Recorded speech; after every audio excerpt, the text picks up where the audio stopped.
اعوذ باللہ السمیع العلیم من الشیطان الرجیم بسم اللہ الرحمن الرحیم وبہ نستعین انہ خیر ناصر ومعین وصلی اللہ علی سیدنا محمد وآلہ الطیبین الطاہرین اللہم صلی علی محمد وآل محمد۔ عزیزان گرامی، سامعین محترم، کاروان عطرت، السلام علیکم ورحمۃ اللہ وبرکاتہ۔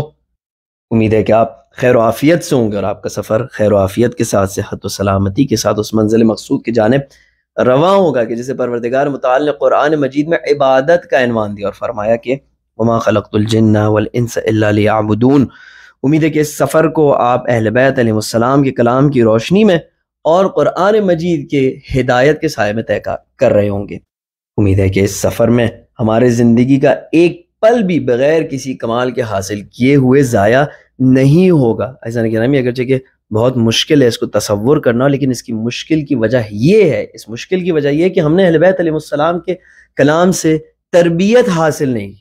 جو بھی اللہ سبحانہ و تعالیٰ کے کلام سے، اہل بیت علیہ السلام کے کلام سے دور رہے گا، اس کے لیے مراحل بہت دشوار ہوں گے، لیکن جو بھی ان کے کلام کے سائے میں تربیت پائے گا، جو ان سے مانوس ہوگا۔ دیکھیں ہم کن کے کلمات سے مانوس ہوتے ہیں۔ کچھ آوازیں جب ہمارے کان سے ٹکراتی ہیں تو اندر ایک انسیت کی کیفیت ڈیولپ ہوتی ہے، سننے کو دل کرتا ہے، ٹھیک ہے۔ خدا نخواستہ یہ کسی برے شخص کی آواز ہو تو انسان برے شخص کا غلام ہوتا ہے، اور کسی اچھے شخص کی آواز ہو تو انسان اچھے شخص کا غلام ہوتا ہے، مرید ہوتا ہے، اور اس سے ہدایت حاصل کرنا پسند کرتا ہے۔ تو یہ انسیت جب تک ہماری اس قسم کی اپنائیت اہل بیت علیہ السلام کے کلام سے اور خداوند متعال کے کلام سے ڈیولپ نہیں ہوگی تو تربیت حاصل نہیں ہوگی۔ جب تربیت حاصل نہیں ہوگی تو بہت ساری آسانیاں ہمیں مشکل نظر آئیں گی، لیکن جس کو تربیت حاصل ہوتی ہے اس کا پھر سونا، اٹھنا، بیٹھنا، کھانا، زندگی کے ہر پل سے لطف اندوز ہونا یا کسی پل میں گرفتاریوں میں پڑ جانا اور مشکلات میں پڑ جانا،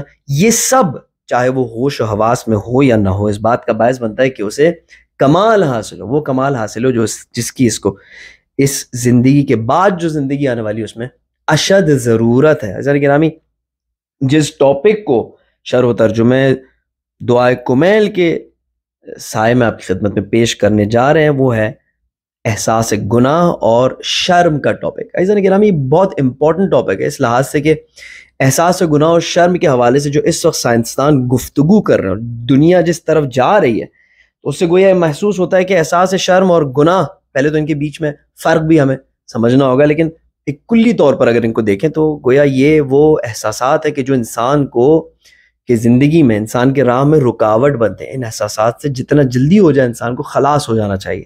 عزیزان گرامی، ایک دین آج کل بہت تیزی سے پھیل رہا ہے، اور اس دین کا نام ہے the religion of my self. یہ میری ذات کا ریلیجن، جس میں اپنے آپ کو پسند کرتا ہوں، جس میں اپنے آپ کو لو کرتا ہوں، جس میں ہی ہوں جس کی عبادت ہونی ہے اور اس کے علاوہ کوئی بھی نہیں ہے۔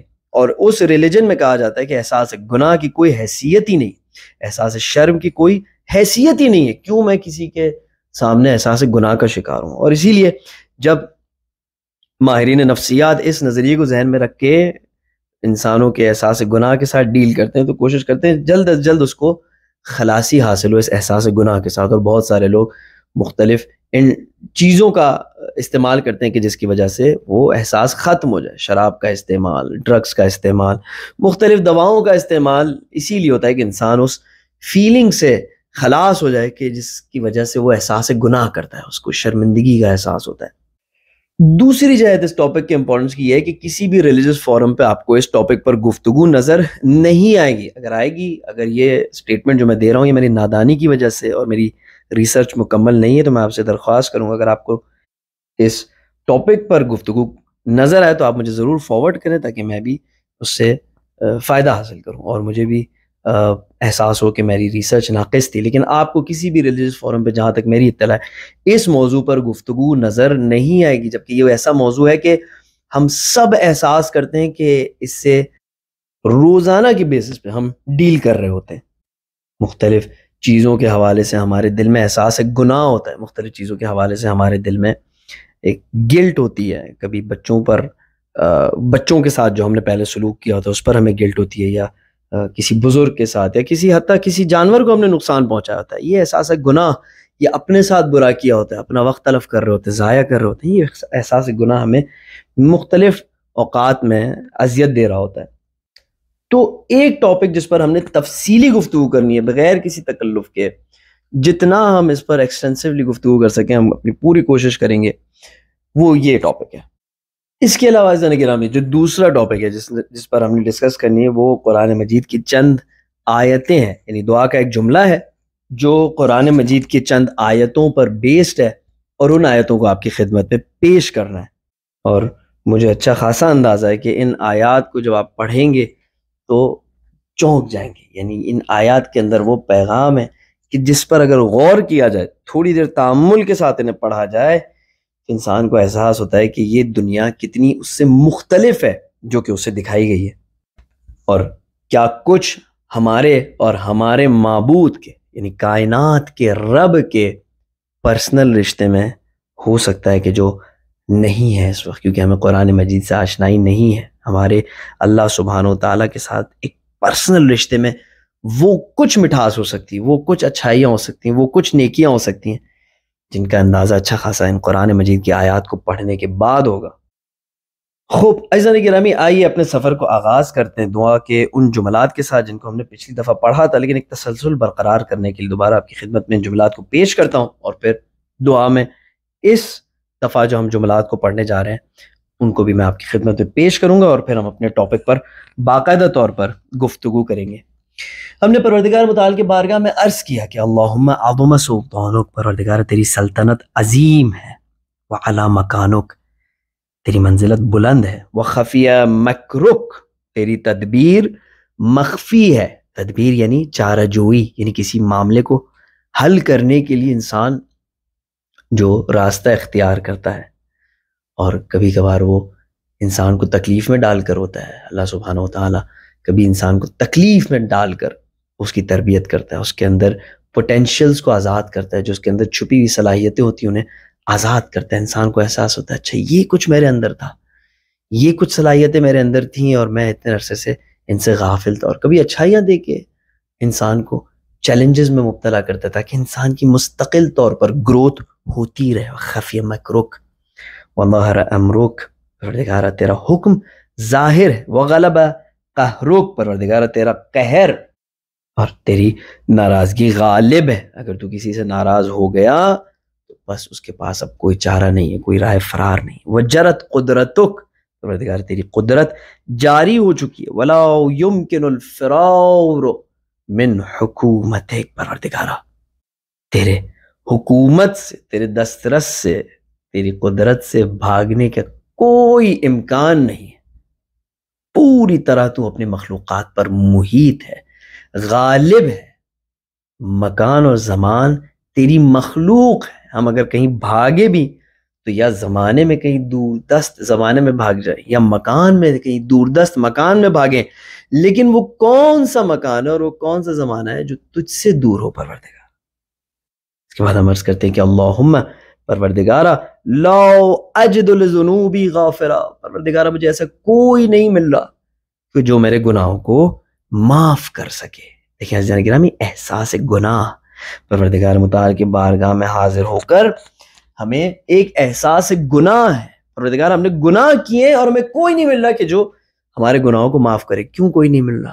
بھئی اگر کسی کا نقصان کیا تو اس سے معذرت خواہی کرو، اگر ماں باپ کو اذیت کی ہے تو ماں باپ سے معذرت خواہی کرو، اگر استاد کو اذیت کیا ہے، اگر کسی کا نقصان کیا ہے، اگر محلے میں کسی کو اذیت دی ہے، رشتہ داروں کو اذیت دی ہے، کسی جانور کو اذیت دی ہے، تو معافی طلب کرو اور اپنے گناہوں کو معاف کروا لو۔ کم سے کم ان میں سے کچھ تو تمہارے گناہوں کو معاف کر دیں گے نا، جو باقی بچے تو پھر اللہ سبحانہ و تعالیٰ کے پاس لے۔ ہم ایسے کیوں کہہ رہے ہیں کہ تیرے سوا ہمارا گناہ معاف کرنے والا کوئی ہے ہی نہیں؟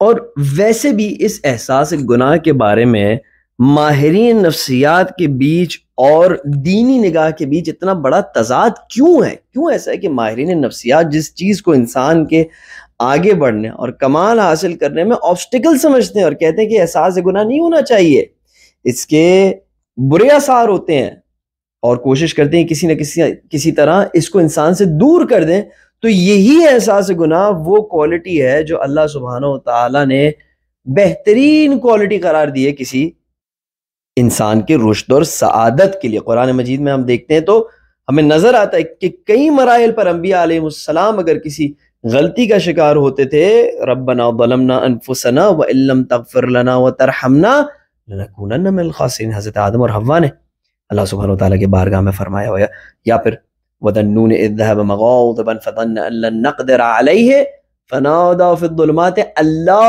إِلَٰهَ إِلَّا أَنتَ سُبْحَانَكَ إِنِّي كُنتُ مِنَ الظَّالِمِينَ۔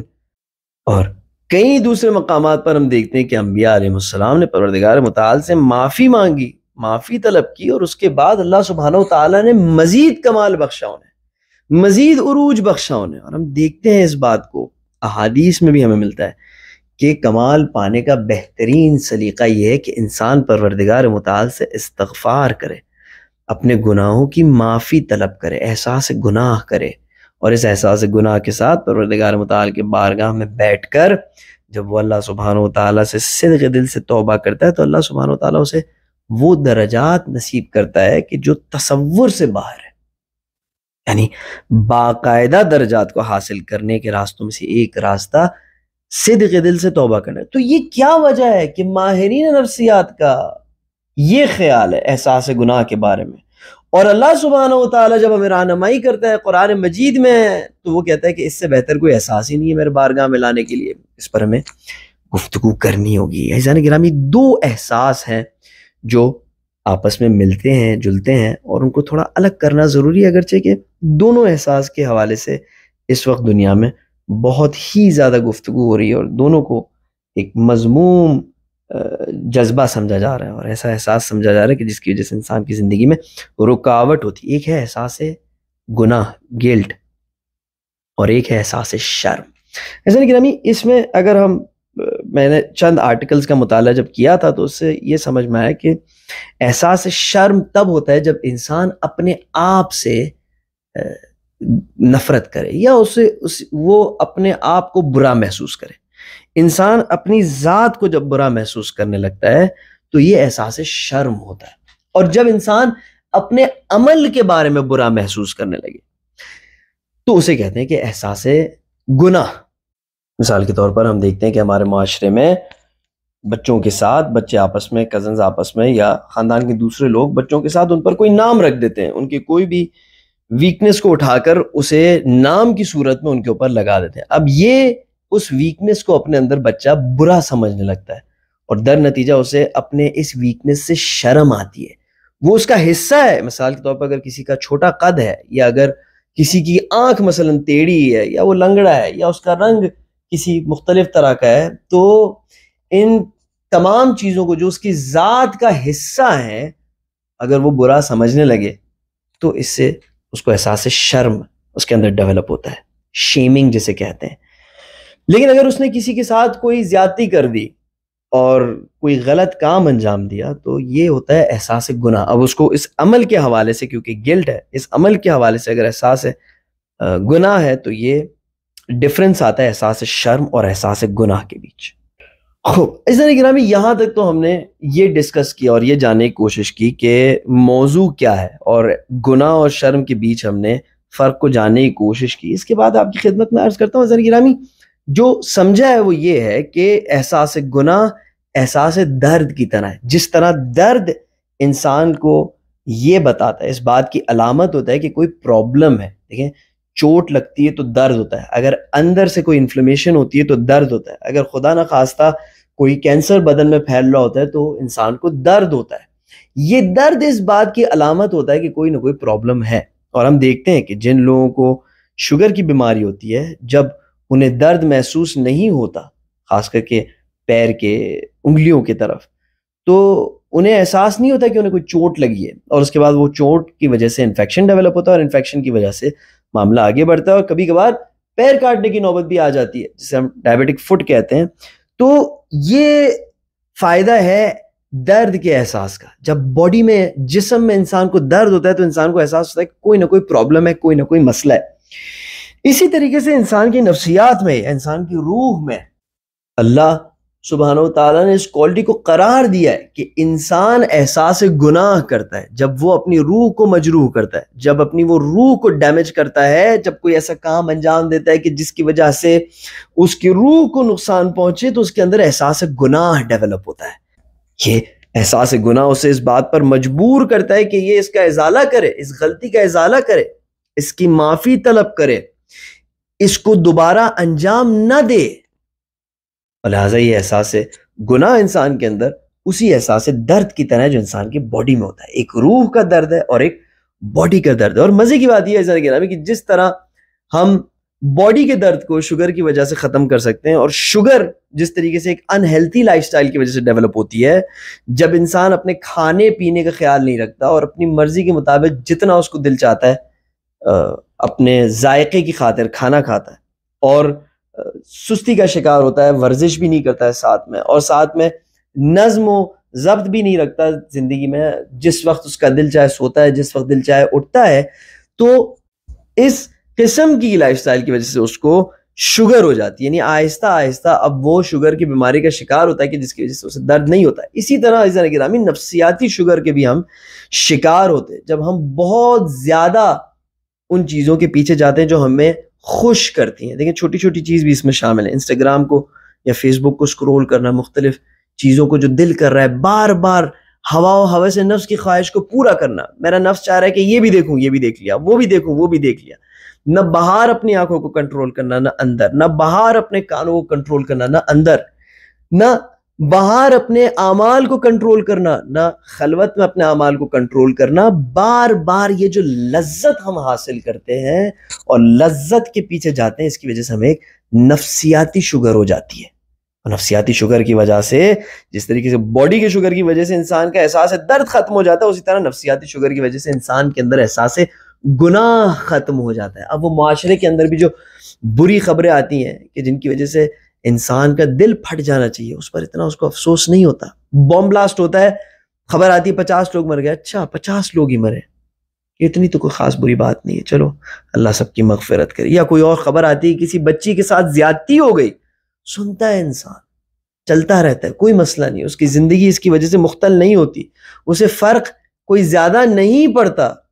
جبکہ اگر کوئی ایسا انسان ہو جس کے نفسیات کا سسٹم مینٹین ہو، جس کو نفسیاتی شوگر نہ ہوئی ہو، تو وہ ان باتوں کو سن کر اس کا دل پھٹ جائے، اس کا دل رونے لگے۔ جس طریقے سے ہم جب چھوٹے ہوتے ہیں بچپن میں، اور ہمیں جب افسوسناک باتوں کا پتہ چلتا ہے تو ہمارا دن خراب ہو جاتا ہے، ہمارا موڈ خراب ہو جاتا ہے، ہم دنوں دن تک اس افسوسناک بات کو، اس افسوسناک خبر کو یاد کرتے ہیں۔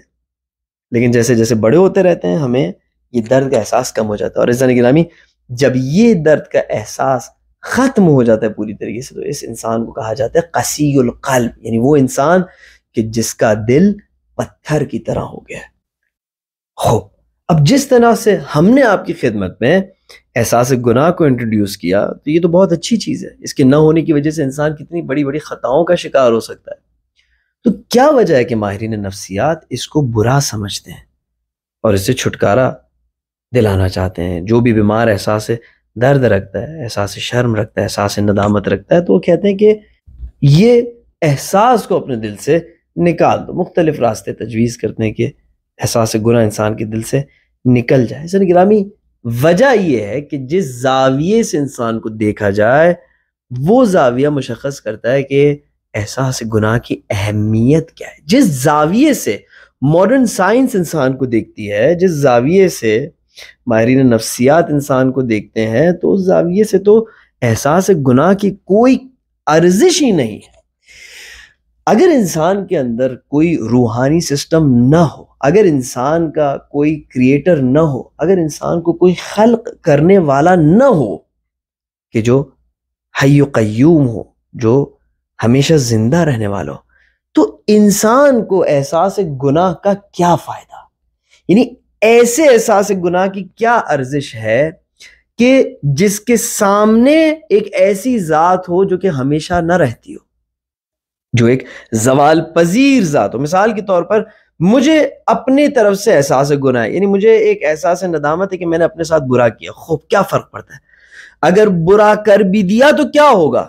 اینڈ میں تو وہی نابودی ہے کہ جس کے بعد کچھ بھی نہیں ہے۔ اینڈ میں تو مجھے فنا ہو جانا ہے، اور فنا کے بعد کوئی بقا تو ہے نہیں۔ تو کیا فرق پڑتا ہے اگر میں نے اپنے ساتھ زیادتی کر لی تو، یا اگر میں نے کسی اور کے ساتھ زیادتی کر لی تو کیا فرق پڑتا ہے؟ اگر وہ معاف کر بھی دے تو اس کی کیا حیثیت ہے؟ اس کی کیا اتھارٹی ہے میرے اوپر؟ وہ کیا حیثیت رکھتا ہے کہ اصلا وہ مجھے معاف کرے؟ کیونکہ وہ بھی ایک زوال پذیر اینٹی ہے، وہ بھی ختم ہو جائے گا. وہ ایک ایسی ذات ہے کہ جو باقی رہنے والا نہیں ہے، تو اس کے معاف کر دینے کی کیا حیثیت ہے؟ اور یہ جو سائیکیٹرسٹ کہتے ہیں کہ forgive yourself, accept yourself، اپنے آپ کو معاف کر دو، اپنے آپ کو ایکسپٹ کر لو. بابا میری حیثیت کیا ہے کہ میں اپنے آپ کو معاف کروں؟ میں کون ہوں؟ میں اپنے آپ پر کیا اتھارٹی رکھتا ہوں کہ میں اپنے آپ کو معاف کروں؟ میں کیا اتھارٹی رکھتا ہوں اپنے آپ پر کہ میں اپنے آپ کو ایکسپٹ کروں؟ میں ایک عارضی شے ہوں. انسان کے اندر یہ چاہت ہے کہ وہ اس ذات کے ساتھ منسلک ہو جو کہ ہمیشہ رہنے والی ہو. ٹھیک ہے، حضرت ابراہیم علیہ السلام ستارہ پرستوں کے ساتھ بیٹھتے ہیں کچھ عرصہ، چاند پرستوں کے ساتھ بیٹھتے ہیں. وہ پورا قصہ ہمیں یہ بتاتا ہے کہ حضرت ابراہیم علیہ السلام ہمیں درس دے رہے ہیں کہ انی لا احب الآفلین. یہ جو زوال پذیر ہے، جو کل نہیں تھا آج ہے اور پھر دوبارہ پرسوں نہیں ہوگا، اس کی کیا حیثیت ہے کہ یہ مجھے معاف کرے یا نہ کرے، چاہے وہ میری اپنی ذات ہو چاہے وہ کسی اور کی ذات ہو. اس پر توجہ کریں. مثال کے طور پر آپ نے میرا نقصان کر دیا، 10 لاکھ روپے کا نقصان کیا. اب آپ آ کے مجھ سے معذرت خواہی کرتے ہیں. خب میں کون ہوں کہ میں آپ کو معاف کروں؟ اور اگر میں نے نقصان ہوا بھی تو کون سی ایسی انوکھی بات ہو گئی؟ At the end of the day آخر کار تو میرا نقصان ہی ہونا ہے، کیونکہ جب میری یہ باڈی ختم ہو جائے گی، فنا ہو جائے گی، خاک ہو جائے گی، تو 10 لاکھ روپے تو کیا، میرے تو کروڑوں کروڑ ہر چیز کا نقصان ہونا ہے. میں تو ہوں ہی ان الانسان لفی خسر، انسان تو ہے ہی نقصان اور خسارے کے راستے میں. تو کیا فرق پڑتا ہے اگر آپ نے بھی میرا کوئی نقصان کر دیا تو؟ اس میں معافی مانگنے کی کیا ضرورت ہے؟ اس میں گلٹی محسوس کرنے کی کیا ضرورت ہے؟ اس میں احساس گناہ کو اپنے اندر ڈیولپ کرنے کی کیا ضرورت ہے؟ ایک فنا ہونے والی چیز تھی، اس کے فنا ہونے کو آپ نے اور بھی صورت بخش دی. یہ ہے جب توحید محور نگاہ نہیں ہوتی انسان کی زندگی پر، جب توحید محور نگاہ انسان کی نفسیات پر نہیں ہوتی تو کوئی چیز کوئی معنی ہی نہیں رکھتی. میں تو تعجب کرتا ہوں ان سے کہ جو اللہ پر ایمان نہیں رکھتے اور وہ کہتے ہیں کہ ہم اپنے اصولوں پر پابند ہیں. بھائی کیوں اپنے اصولوں پر پابند ہو؟ سوال ہے. یہ اپنے اصولوں پر پابند ہو بھی اس وقت تو یہ تمہاری کیفیت ہی ایک فنا پذیر کیفیت ہے. یعنی آج تم اپنے اصولوں کے پابند ہو، کل نہیں ہوگے. کیوں؟ کیونکہ کوئی تمہارا پرسان حال ہی نہیں ہے. یعنی کوئی تمہارا حساب و کتاب تو کرنے نہیں والا، کوئی اتھارٹی تو ہے نہیں کہ جس کے سامنے تمہیں جواب دینا ہے. لہٰذا اگر آج تم اپنے اصولوں پر قائم ہو اور دعویٰ بھی کر رہے ہو تو مجھے کہاں سے گارنٹی ہے کل تم اپنے اصولوں پر قائم رہو گے، جبکہ مجھے پتا ہے کہ تمہارا کوئی جواب دینے کا مرکز ہی نہیں ہے، تمہیں کسی کو جواب ہی نہیں دینا، اور تم فانی ہو اور آج ہو اور کل چلے جاؤ گے. تو بس اگر خدا کے اوپر ایمان نہیں ہے، اگر کوئی ایسی ذات کے اوپر ایمان نہیں ہے جو ذات قائم و دائم ہے، تو کس ملبوتے پہ، کس گارنٹی پر، کیوں تم اپنے اصولوں پر قائم رہو گے؟ کیوں تم کسی سے سوری کرو گے؟ کیوں تم کسی سے معافی چاہو گے؟ کیوں کسی کے نقصان پہنچانے پر تم اپنے اندر گلٹ محسوس کرو گے؟ لیکن عزیزان گرامی انسان اس گلٹ کو محسوس کرتا ہے کیونکہ انسان اندر سے خدا پرست ہے. فطرت اللہ التی فطر الناس علیہا لا تبدیل لخلق اللہ. فطرت ہے پروردگار متعال کی جس پر انسان کو اس نے خلق کیا ہے، کوئی تبدیلی اس فطرت میں نہیں ہے. یا اللہ سبحانہ وتعالیٰ فرماتا ہے کہ بل الانسان علی نفسہ بصیرہ، بلکہ انسان اپنے نفس پر بصیرت رکھتا ہے. ولو القی معاذیرہ، اگرچہ کہ وہ اپنے عذر اور بہانے تلاش کرتا ہے اور بہانوں کے ذریعے وہ اپنے مقصد سے دور ہوتا ہے. تو لہٰذا جب توحید محور نگاہ سے ہم انسان کو نہیں دیکھتے تو انسان کے اندر اگرچہ کہ یہ گلٹ کی فیلنگ ڈیولپ ہوتی ہے، احساس گناہ اگرچہ کہ ڈیولپ ہوتا ہے، لیکن ہم کہتے ہیں کہ اس کا کوئی فائدہ نہیں ہے کیونکہ کوئی مقصد نہیں ہے. تم کس کے سامنے احساس گناہ کر رہے ہو؟ سب چیز عارضی ہے، آج تم ہو کل نہیں ہوگے، اور تمام کائنات آج ہے اور کل نہیں ہوگی. پھر احساس گناہ کس بات کا؟ تو لہٰذا جب ماہرین نفسیات احساس گناہ کو کسی پیشنٹ میں دیکھتے ہیں تو کہتے ہیں کہ forgive yourself، اپنے آپ کو معاف کر دو. وہ سمجھتے نہیں ہیں کہ یہ بات کتنی مسخرہ بات ہے. کون ہے میں ہوں کون اپنے آپ کو معاف کرنے والا؟ اصلا میری حیثیت کیا ہے؟ لیکن عزیزان گرامی اب توحید کو اگر بیچ میں لے آئے، جب ہم توحید کو بیچ میں لے آتے ہیں تو ایک ایسی ذات آ جاتی ہے ہمارے سامنے جو کہ ابدی اور ازلی ہے. جو کل بھی تھی، آج بھی اور کل بھی ہوگی. خب یہ اتھارٹی ہے جو کہ ہمیشہ رہنے والی ہے. یہ ایک کامل اتھارٹی ہے جو کہ میرے ہونے اور نہ ہونے کے باوجود وہ اپنی جگہ پر قائم ہے. اور پھر انسان کے اندر جب اسپرٹ کا عنصر ہم لے آتے ہیں اور روح کا عنصر لے آتے ہیں کہ انسان بھی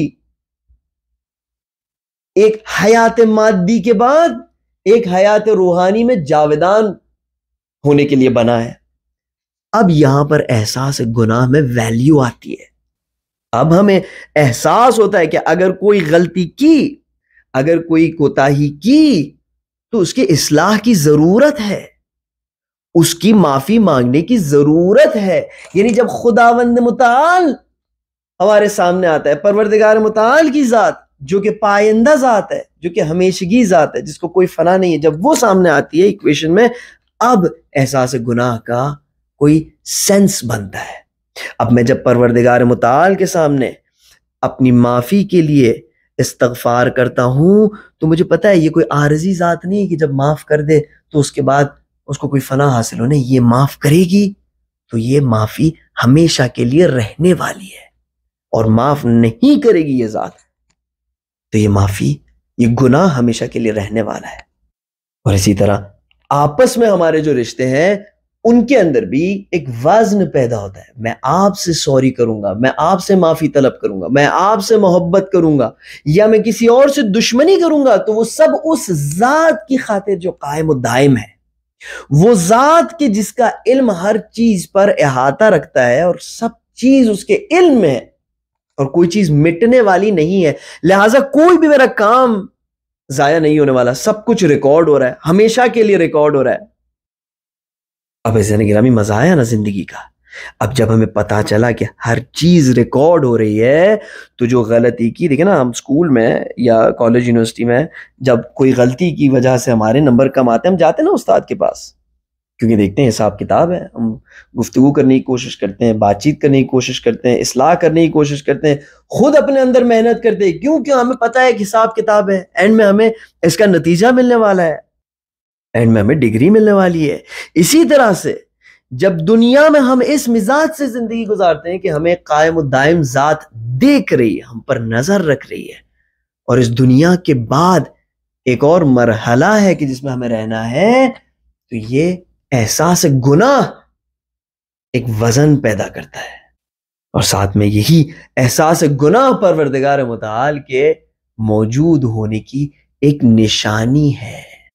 دیکھیں ہم دعا میں کیا عرض کرتے ہیں پروردگار متعال سے، اللہم لا اجد لذنوبی غافرا، پروردگارہ مجھے اپنے گناہوں کو معاف کرنے والا کوئی بھی نہیں مل رہا. یاد ہے ہم نے آپ سے سوال کیا تھا کیوں نہیں مل رہا؟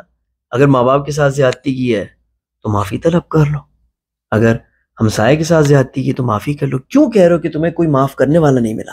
اس کا مطلب یہ ہے پروردگارہ اگر میں نے تجھے ایکویشن سے مائنس کر دیا، اگر میں نے تیری ذات کو، توحید کو مرکز میں قرار نہیں دیا، تو اب کسی کی حیثیت نہیں ہے کہ میرے کسی بھی گناہ کو معاف کر دے، کیونکہ ہر چیز ٹیمپرری ہے، عارضی ہے. لیکن جب میں تجھے بیچ میں رکھتا ہوں تو معاف کرنے والے پیدا ہوتے ہیں دنیا میں. یعنی اب اگر میرے ماں باپ مجھے معاف کرتے ہیں، اگر میرے ہمسائے مجھے معاف کرتے ہیں تو وہ تیری خاطر ہے، اور تو ایک ابدی ذات ہے جو ہمیشہ رہنے والی ہے. بس دراصل تو ہے وہ ذات جو میرے گناہوں کو معاف کرتی ہے. پروردگار لا اجد لذنوبی غافرا، میرے اس احساس گناہ کو ختم کرنے کے لیے، میری اصلاح کرنے کے لیے مجھے تیری ذات کے علاوہ کوئی ذات ملی ہی نہیں. پھر اگلے جملے میں ہم عرض کرتے ہیں پروردگار متعال سے کہ وَلَوْ لِقَبَائِهِ سَاتِرًا، پروردگار مجھے اپنے برائیوں کو چھپانے کے لیے تیرے سوا اور کوئی نہیں ملا. ایسا گرامی بیماری جسمانی ہو یا روحانی ہو، اس کے آثار ہوتے ہیں. جسمانی بیماری کا ہونا کوئی عیب نہیں ہے، اکثراً یہ بیماریاں ہمارے ہاتھ میں نہیں ہوتی. آج کل تو بالکل ہی ہمارے ہاتھ میں نہیں، جتنی بھی ہیلتھی لائف سٹائل گزارتے ہیں، نزلہ زکام کھانسی تو ہوتا ہی رہتا ہے. تو یہ بیماریاں اتنی بڑی عیب نہیں. اگر کوئی کھانسے، اگر کوئی کسی کو زکام ہو، اگر کسی کے سر میں درد ہو تو اس کے آثار اس کے چہرے پر ظاہر ہوتے ہیں، اس کے آثار اس کے وجود میں ظاہر ہوتے ہیں. آپ دیکھتے ہیں مثلا کسی کو ریشز ہو جاتے ہیں، یا کوئی کھانستا ہے یا مختلف قسم کے آثار بیماری کے انسان کے چہرے پر ظاہر ہوتے ہیں جسمانی بیماری کے، لیکن یہ عیب نہیں ہوتا، سوائے چند بیماریوں کی جن کا ہمیں پتہ ہے کہ کوئی بری عادت کی وجہ سے انسان میں آتی ہیں، تو یہ عیب نہیں ہوتا۔ لیکن انسان کی روحانی بیماری کے آثار اگر اس کے چہرے پر آنے لگے، اگر انسان کے حسد کے، جلن کے، لالچ کے، ہوس کے پیچھے بھاگنے کے جو بیماریاں انسان کے اندر ہیں، اگر ان کے آثار انسان کے چہرے پر نمودار ہو جائیں، دوسروں سے نفرت اور دشمنی کے آثار، دکھاوے کے آثار، اگر یہ بیماریوں کے آثار انسان کے چہرے پر نمودار ہو جائیں تو انسان کیا کرے گا؟ ہم کتنے لوگوں سے روزانہ طور پر ملتے ہیں، ہر کسی کے اندر کچھ نہ کچھ روحانی بیماریاں ہوتی، لیکن ہمیں کچھ بھی نہیں پتہ چلتا۔ اکثر و بیشتر بہت لمبا عرصہ چاہیے ہوتا ہے کسی کو پہچاننے کے لیے اور اس کی برائیوں کو جاننے کے لیے۔ اس لیے کہا جاتا ہے کہ سفر پہ اگر کسی کے ساتھ جاؤ تو تمہیں اس کی برائیاں اور اچھائیاں واضح طور پر پتہ لگیں گی۔ تو عزیزان گرامی، اس کی وجہ کیا ہے؟ یہ وہی وجہ ہے کہ جو امیر المومنین علیہ السلام یہاں پر دعا میں بیان فرمانے کہ وَلَا لِقَبَائِهِ سَاتِرًا، پروردگارہ تو ہے جو میرے قبائح کو، میری برائیوں کو چھپاتا ہے۔ یومن اظہر الجمیل وستر القبیح، اے وہ جو خوبصورتیوں کو آشکار کر دیتا ہے اور برائیوں کو چھپا دیتا ہے، بدصورتیوں کو چھپا دیتا ہے، زشتیوں کو چھپا دیتا ہے۔ پھر عرض کرتے ہیں پروردگار متعال کے بارگاہ میں وَلَوْ لِشَيْءٍ مِّنْ عَمَلِيَ الْقَبِيحِ بِالْحَسَنِ مُبَدِّلًا غَيْرَكَ، پروردگارہ تیرے سوا کوئی نہیں ہے کہ میرے ذرہ برابر بھی برے کاموں کو اچھائی میں تبدیل کر سکے۔ وہ ذات صرف اور صرف تیری ہے کہ جو میری برائیوں کو اچھائیوں میں تبدیل کر سکتی ہے۔ جی عزیزان گرامی، آپ نے بالکل صحیح سنا، برائیوں کو اچھائیوں میں تبدیل کر دینا۔ دیکھیں، ایک دفعہ ہم کہتے ہیں کہ پروردگار متعال برائیوں کو معاف کر دے اور اس کے بعد ہم اچھے کام انجام دیں تو اب ان برائیوں کی جگہ اچھے کام آ جائیں۔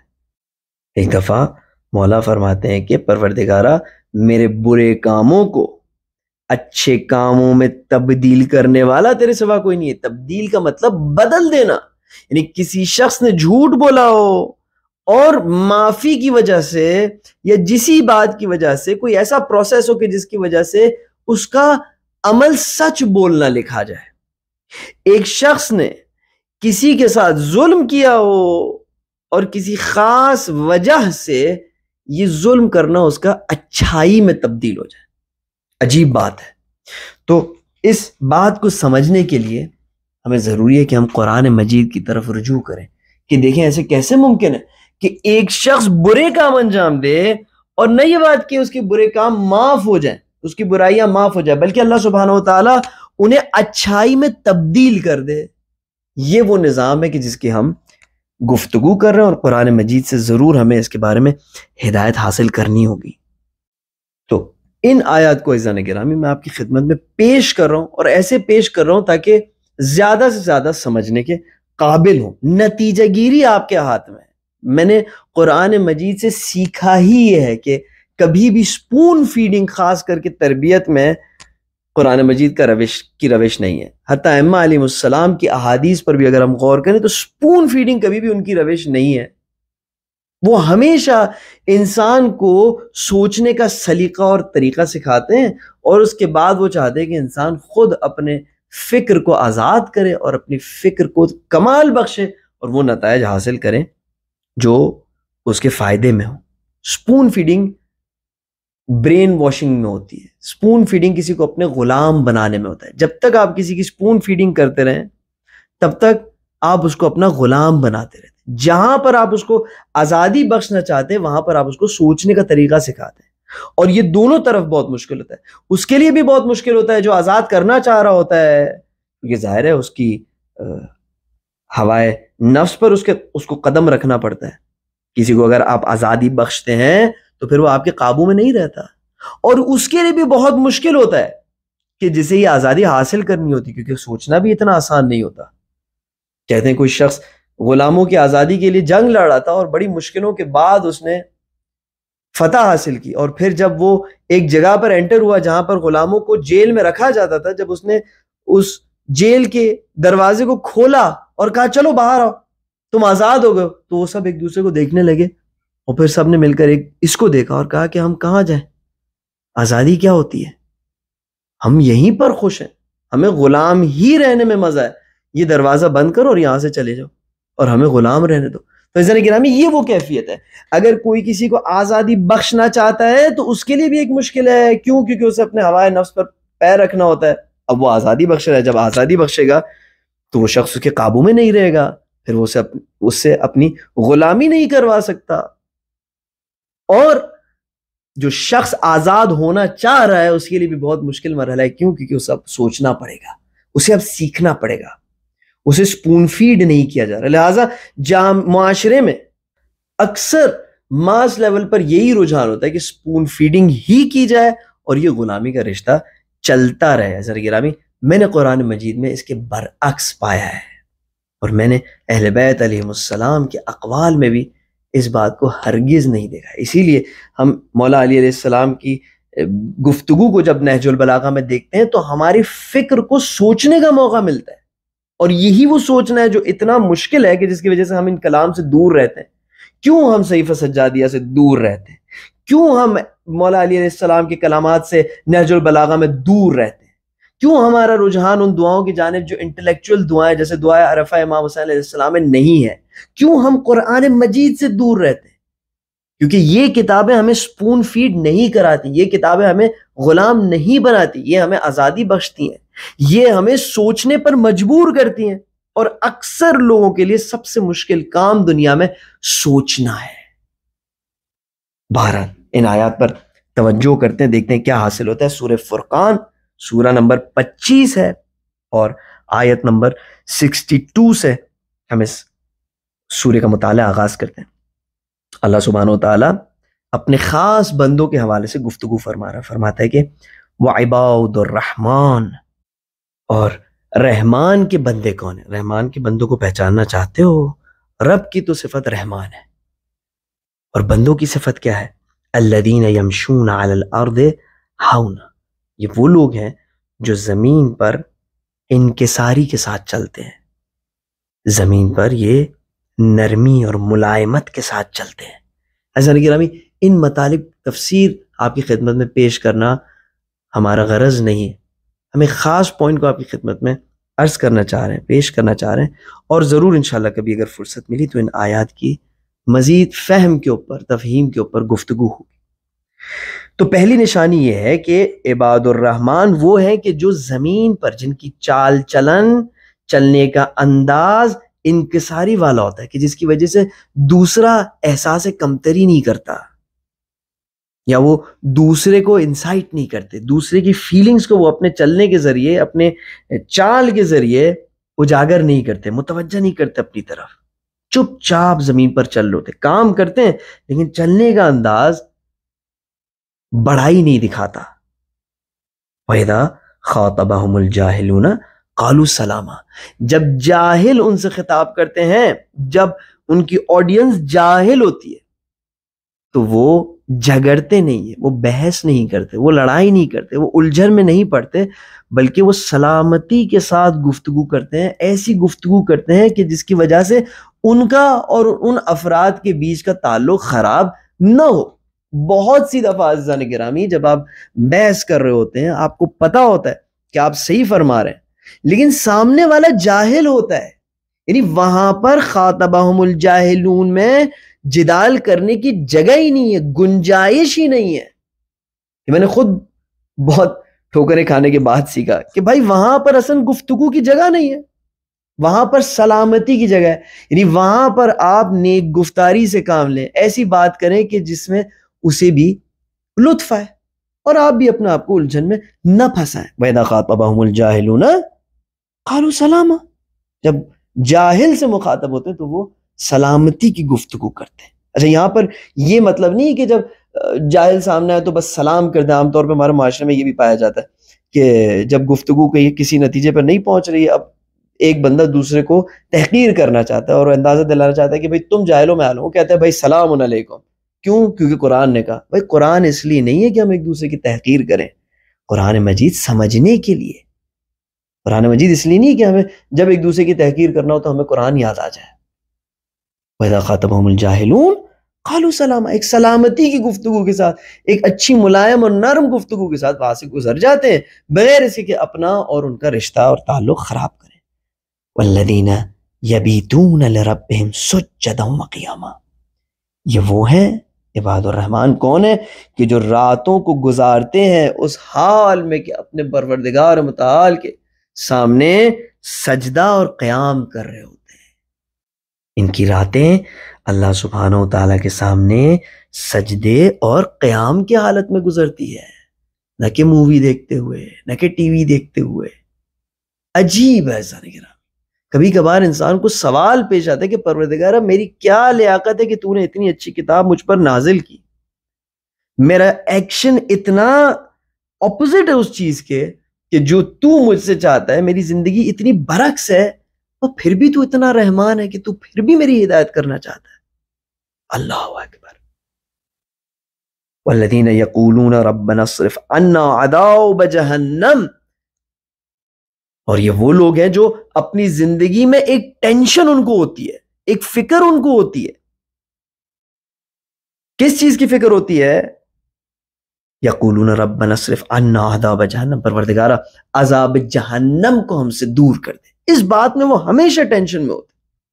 یقولون ربنا اصرف عنا عذاب جہنم، وہ یہ نہیں کہتے کہ اب ہم ایمان لے آئے تو اب ہمیں کوئی جہنم کی انٹری ہے ہی نہیں، ہم نے فلاں کر لیا اب ہمارے کے لیے جہنم ہے ہی نہیں، جہنم تو ہے ہی دوسروں کے لیے. نہیں، ان کو مستقل طور پر یہ ٹینشن رہتی ہے، مستقل طور پر یہ فکر رہتی ہے کہ یہ عذاب الہی میں گرفتار نہ ہو. ہمیں مستقل طور پر کن چیزوں کی ٹینشن رہتی ہے؟ اللہ جانے.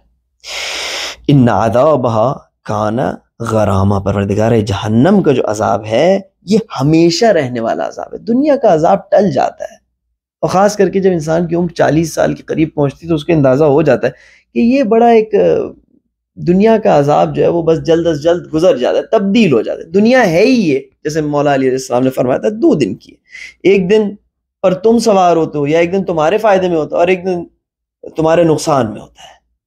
جس دن تمہارے فائدے میں اس دن تم خوشی سے اپنا بیڑا غرق نہ کر دینا، اور جس دن تمہارے نقصان میں ہو اس دن تم افسوس میں اپنا بیڑا غرق نہ کرنا، غفلت کا شکار نہ ہونا. بہت مفصل گفتگو کی تھی اس کے حوالے سے پچھلے لیکچر میں. تو یہ اس ٹینشن میں نہیں ہوتے کہ دنیا میں رزق ملا نہیں ملا، یہ ہوا نہیں ہوا، نہیں، یہ ان چیزوں کو توحید کی نظر سے دیکھتے ہیں. بس ان کو دنیا میں فکر ہوتی ہے دنیاوی چیزوں کی، لیکن اس جہت سے دیکھتے ہیں کہ یہ دنیا مزرعہ آخرت ہے. ایسا نہ ہو کہ اس دنیا میں غلط کاشت کی وجہ سے وہاں پر عذاب الہی کو برداشت کرنا پڑے، جھیلنا پڑے. والذین یقولون ربنا اصرف عنا عذاب جہنم ان عذابها کان غراما انها ساءت مستقرا ومقاما، یہ بہت بری جگہ ہے، یہ بہت برا مقام ہے. والذین، اور یہ کون ہے؟ عباد الرحمن کے بارے میں گفتگو ہو رہی ہے عزیزان گرامی. اذا انفقوا لم یسرفوا، جب یہ انفاق کرتے ہیں، بخشتے ہیں، جب یہ خرچ کرتے ہیں تو اسراف نہیں کرتے. ولم یقتروا، اور نہ یہ کنجوسی سے کام لیتے ہیں. وکان بین ذالک قواما، ایسے نہیں ہوتا کہ جب زندگی گزار رہے ہیں تو زندگی میں اتنی تنگ دستی، اتنا اپنا پر سخت گیری کرنا کہ کوئی دوسرا دیکھے تو انہیں لگے کہ بھائی ان کے پاس تو 2 وقت کی کھانے کی روٹی مشکل سے ہوتی ہوگی. لیکن پھر جب شادی کا وقت آئے، کبھی جب خرچ کرنے کا وقت آئے تو ایسا خرچ کریں کہ ایسا لگے کہ بھائی ان کے پاس تو قارون کا خزانہ موجود ہے. اقتصاد سے کام لیتے، میانہ روی سے کام لیتے ہیں. والذین اذا انفقوا لم یسرفوا، جب وہ خرچ کرتے ہیں تو اسراف نہیں کرتے. ولم یقتروا، اور کنجوسی سے بھی کام نہیں لیتے. وکان بین ذالک قواما، اور ایک اعتدال کا راستہ اپناتے. یہ عباد الرحمن کی اکنومیکل معیشتی لحاظ سے جو خصوصیت ان کی ہے، اقتصادی لحاظ سے جو ان کی خصوصیت ہے عباد الرحمن کی، وہ اللہ سبحانہ و تعالیٰ میں بتا رہے ہیں. سب سے پہلے ہمیں سوشل ایسپیکٹ سے بتایا کہ وہ کس طرح زمین پر چلتے ہیں. جو جاہل لوگ ہوتے ہیں وہ ان سے کس طرح مخاطب ہوتے ہیں، راتوں کو وہ کیا کرتے ہیں، اور اپنے اقتصاد میں کس طرح وہ میانہ روی سے کام لیتے ہیں. والذین لا يدعون مع اللہ الہا آخر، اور یہ وہ لوگ ہیں جو اللہ کے ساتھ کسی اور کو نہیں پکارتے. والذین لا يدعون مع اللہ الہا آخر, کسی دوسرے کو خدا کے عنوان سے نہیں پکارتے, خدا کا شریک نہیں ٹھہراتے کسی کو. ولا يقتلون النفس التي حرم اللہ الا بالحق, اور کسی کو قتل نہیں کرتے مگر یہ کہ کوئی حکم قصاص ہو, مگر یہ کہ کوئی سزا جاری ہوئی ہو. بس یہ اللہ سبحانہ و تعالیٰ کے ساتھ کسی کو شریک نہیں ٹھہراتے. ایک یاد رکھیے گا. اب ہم اپنے موضوع کی طرف آ رہے ہیں. وہ نقطہ جو میں آپ کو بتانا چاہ رہا ہوں وہ نزدیک آ رہا ہے. بس وہ شرک نہیں کرتے, لا يدعون مع اللہ الہا آخر, اور ولا يقتلون النفس التي حرم اللہ الا بالحق, اور کسی کا قتل نہیں کرتے مگر یہ کہ کسی سسٹم کے تحت اور کسی سزا کے تحت ہو. جنگ میں مثلا اگر کسی کو قتل کرنا پڑے. ولا یزنون, اور زنا انجام نہیں دیتے. دیکھیں 3 گناہ ہیں, قتل, شرک اور زنا. ومن يفعل ذلك يلقى اثاما. عزیزان گرامی وہ نقطہ قریب آتے جا رہا ہے, اور جو بھی ایسا کام کرے گا, جو بھی ان گناہوں کو انجام دے گا. دیکھیں 3 گناہوں کا تذکرہ ہو. اس سے پہلے ہمیں یہ بتا رہا تھا اللہ سبحانہ و تعالیٰ کہ کیا کام انجام دیتے ہیں. سلام کرتے ہیں, انکساری سے چلتے ہیں, راتوں کو قیام کرتے ہیں, اسراف نہیں کرتے اور اقتصاد سے کام لیتے ہیں. اب فرما رہا ہے کہ شریک نہیں ٹھہراتے اللہ سبحانہ و تعالیٰ کا, قتل نہیں کرتے اور زنا کی طرف نہیں جاتے, اور جو بھی اس کام کو انجام دے گا وَمَن يَفْعَلْ ذَلِكَ يَلْقَ أَثَامًا, وہ اپنے کاموں کے نتیجے کو دیکھے گا. يُضَاعَفُ لَهُ الْعَذَابُ, اس کے عذاب میں دگنا اضافہ ہوگا یوم القیامہ, قیامت کے دن. وَيَخْلُدْ فِيهِ مُهَانًا, اور ذلت کے ساتھ اس میں ہمیشہ کے لیے زندگی گزارے گا. بس ان 3 گناہوں کو انجام دینے والے کی یہ سرنوشت ہوگی, عذاب میں مبتلا ہوگا اور ہمیشہ کے لیے ذلت اور خواری کے ساتھ زندگی گزارے گا. شرک, زنا اور قتل. اب اگلی آیت کو دیکھیے گا عزیزان گرامی, بہت عجیب مرحلہ ہے. شاید کبھی بھی آپ نے اس کو اس طریقے سے نہیں دیکھا ہوگا. الا من تاب, یا اللہ کیا ابھی بھی گنجائش ہے, زنا کے بعد بھی گنجائش ہے, شرک کے بعد بھی گنجائش ہے, قتل ناحق کے بعد بھی گنجائش ہے. میں آپ کے سامنے قرآن مجید کی آیت پیش کر رہا ہوں عزیزان گرامی. الا من تابا, مگر یہ کہ, یعنی الا یہ استثناء کس سے ہو رہا ہے؟ اس یضاعف له العذاب, اس دگنے عذاب سے کون نجات پا سکتے, یعنی کون ہے کہ جو ان کاموں کو انجام دینے کے بعد بھی اس دگنے عذاب, خواری اور خفت کے ساتھ ہمیشہ عذاب میں رہنے سے کون نجات پا سکتا ہے؟ الا, مگر یہ کہ وہ جو توبہ کرے. الا من توبہ. عزیزان گرامی توبے کو مذاق نہیں سمجھیے گا, توحید کے بغیر کوئی توبہ ہی نہیں ہے. یہ کبھی ذہن میں نہ ہے کہ ہم کوئی غلط کام کر کے توبہ کر لیں گے. عزیزان گرامی توبے کی فرصت ہی شاید نہ ملے. اصلاً توبہ ہمارا شاید توبہ ہی نہ ہو, لیکن بہرحال اگر توبے کی توفیق حاصل ہو اور ہم واقعاً پروردگار متعال کے بارگاہ میں اظہار پشیمانی کریں, تو اللہ سبحانہ و تعالیٰ فرماتا ہے کہ ان برائیوں کے بعد بھی الا من توبہ, یہ شخص اس عذاب سے بچ سکتا ہے. کون؟ جو توبہ کرے, وآمنا, اور ایمان لے آئے, وعمل عملا صالحا, اور عمل صالح انجام دے. فاولئک, غور کیجئے گا عزیزان گرامی, عجیب بات ہے. پس یہ وہ ہیں کہ یبدل اللہ سیئاتہم حسنات, کہ جن کی برائیوں کو اللہ سبحانہ و تعالی حسنات میں تبدیل کر دیتا ہے. اللہ اکبر. کون سی برائیاں؟ شرک, کون سی برائی؟ قتل. اس کے علاوہ کوئی برائی اوپر مینشن ہوئی ہے؟ شرک, قتل, زنا انجام دینے کے بعد دل سے توبہ کیا, ایمان لایا, عمل صالح انجام دیا, تو یہ وہ ہے کہ نہ تو صرف اس کو عذاب نہیں ملتا جو دگنا عذاب ہے, یضاعف له العذاب, نہ کہ وہ صرف ہمیشہ کے لیے خفت و خواری کے ساتھ جہنم میں نہیں پڑا رہے گا, بلکہ یہ وہ ہے کہ جو یبدل اللہ سیئاتہم حسنات. انہی گناہوں کو, انہی 3 گناہوں کو میں نام نہیں لیتا تاکہ آپ کو سینسیٹیوٹی نہیں کریٹ ہو. اکثر اوقات جب سینسٹیوٹی کریٹ ہو جاتی ہے تو انسان بات سے الجھ جاتا ہے، پھر وہ حقیقت کی جانب توجہ نہیں دیتا۔ انہی 3 گناہوں کو اللہ سبحانہ وتعالی یبدل اللہ، سیئات ہیں ان گناہوں کو حسنات میں تبدیل کر دے گا۔ تو آپ دیکھیں یہ ہمارا رب ہے، وَكَانَ اللَّهُ غَفُورًا رَحِيمًا۔ اور بے شک ہے تمہیں کوئی اس بارے میں شک ہے، تم تعجب کرو، وہ اللہ تو غفور رحیم ہے، وہ اس نے تمہیں جلانے کے لیے خلق نہیں کیا، اس نے تمہیں عذاب کے لیے خلق نہیں کیا، اس نے تمہیں خلق اس لیے کیا کہ تم کمال حاصل کرو۔ اور مولا علی علیہ السلام بھی اسی آیت کی روشنی میں فرما رہے ہیں کہ وَلَا لِشَيْءٍ مِّنْ عَمَلِ الْقَبِيحِ بِالْحَسَنِ مُبَدِّلًا، دیکھیں یہ تبدیل، یبدل اللہ اور مبدلاً غیرک، پروردگارہ تیرے سوا کوئی نہیں ہے کہ جو کم ترین مقدار میں بھی میری برائیوں کو اچھائی میں تبدیل کر سکے۔ عزیزان گرامی، ایک عالم تھے بہت خوبصورت بات فرما رہے تھے، کہہ رہے تھے کہ ایسا لگتا ہے کہ پروردگار متعال نے جہنم صرف اور صرف اس لیے بنائی کہ وہ ہمیں قرآن مجید میں اس سے ڈرا سکے، ورنہ وہ ہرگز ہمیں جلانے کا ارادہ نہیں رکھتا۔ وہ کون سا خالق ہے جو اپنی مخلوق کو جلائے؟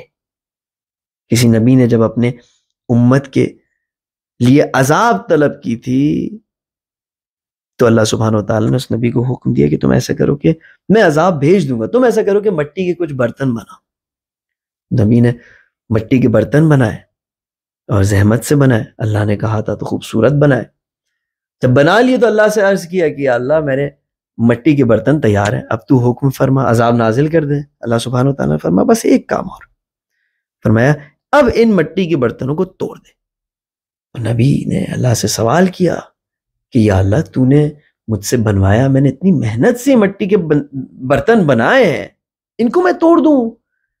اللہ نے اس نبی کو کہا کہ تجھ سے یہ مٹی کے برتن نہیں ٹوٹتے کیونکہ تو نے ان کو محبت سے بنایا ہے، اور تو چاہتا ہے کہ میں اپنے بندوں کو عذاب میں مبتلا کر دوں جن کو میں نے کتنی پیار اور محبت سے بنایا ہے۔ عزیزان گرامی، ایام عرفات بھی قریب آ رہے ہیں، روزہ عرفہ کی دعا ہے، کاش مجھے توفیق حاصل ہوتی، اس کے بھی شرح و ترجمے کو میں کنٹینیو کرتا، میں نے سوچا تھا لیکن میں نہیں کر پا رہا۔ یہی دعائے کمیل کی جو تحقیق ہے اور اسی کے جو ریسرچ ہے اس لیکچر کو تیار کرنے میں اتنا یہ ٹائم لے لیتا ہے کہ دعائے عرفہ پر توجہ نہیں دے سک رہا، لیکن انشاءاللہ برنامے میں ہے، انشاءاللہ پروگرام میں ہے، اس کام کو انجام دیں گے۔ بہرحال یہ دعائے کمیل کے ان جملات کے حوالے سے میں نے آپ کی خدمت میں عرض کیا، اب صرف ایک بات بچتی ہے اور وہ یہ ہے کہ ان کا آپس میں لنک کیا ہے، یعنی وَلَا يُمْكِنُ الْفِرَارُ مِنْ حُكُومَتِكَ اللَّهُمَّ لَا أَجِدُ لِذُنُوبِ غَافِرًا وَلَا لِقَبَائِهِ سَاتِرًا وَلَا لِشَيْءٍ مِّنْ عَمَلِيَ الْقَبِيحِ بِالْحَسَنِ مُبَدِّلًا غَيْرَكَ۔ ہم نے احساس گناہ کو سمجھ لیا، ہم نے احساس گناہ کے فائدے کو سمجھ لیا، ہم نے یہ بھی جان لیا کہ کیوں ماڈرن سائنٹسٹ یا ماہرین نفسیات احساس گناہ کو برا سمجھتے ہیں، انسان کے کمال کے راستے میں رکاوٹ سمجھتے ہیں، اور ہم نے یہ بھی بخوبی جانا کہ کیوں اللہ سبحانہ وتعالیٰ کے نگاہ میں اسی احساس گناہ کی سب سے زیادہ اہمیت ہے۔ اس کے بعد ہم نے وہ جملہ پڑھا مولا علی علیہ السلام کی دعا میں، دعائے کمیل میں کہ وَلَا لِشَيْءٍ مِّنْ عَمَلِيَ الْقَبِيحِ بِالْحَسَنِ مُبَدِّلًا غَيْرَكَ۔ ہمیں تعجب ہوا کہ کیا برے اعمال اچھے اعمال میں تبدیل ہو سکتے ہیں؟ یعنی کوئی غلط کام انجام دے اور کسی سسٹم کے تحت پروردگار متعال اسے اچھائی میں تبدیل کر دے، اسی عمل کو اچھائی میں تبدیل کر دے۔ تو ہم نے پھر قرآن مجید کی آپ کی خدمت میں آیت تفصیل سے پیش کی جس میں اللہ سبحانہ وتعالی نے 3 بڑے گناہ گنوائے اور فرمایا کہ اگر اس شرائط کو تم پورا کرو تو یہ 3 برے گناہ جو تم نے اگر انجام دی ہوں گے ان کی جگہ نیکیاں لکھی ہوئی تمہیں نظر آئیں گی۔ اب صرف جو مرحلہ بچتا ہے وہ یہ ہے کہ ان کے بیچ رابطہ برقرار کرنا، یعنی میں چاہ رہا تھا آپ کی خدمت میں وَلَا يُمْكِنُ الْفِرَارُ مِنْ حُكُومَتِكَ کہ کیوں تیری حکومت سے فرار ممکن نہیں ہے، یعنی اس بات کو ایکسپلین کرنا چاہتے ہیں کیوں پروردگار متعال کے حکومت سے فرار ممکن نہیں ہے اور ان جملات کا اس جملے سے کیا تعلق ہے۔ لیکن ٹائم اوپر ہو گیا تو انشاءاللہ اس کو میں آپ کی خدمت میں اگلے لیکچر میں عرض کروں گا، تو اس وقت تک کے لیے اپنا خیال رکھیے گا اور میرے لیے دعا کیجیے گا۔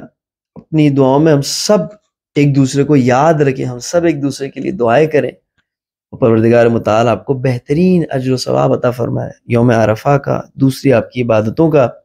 آپ سے اجازت چاہتا ہوں۔ سبحان ربک رب العزت عما یصفون وسلام علی المرسلین والحمد للہ رب العالمین، والسلام علیکم ورحمۃ اللہ وبرکاتہ۔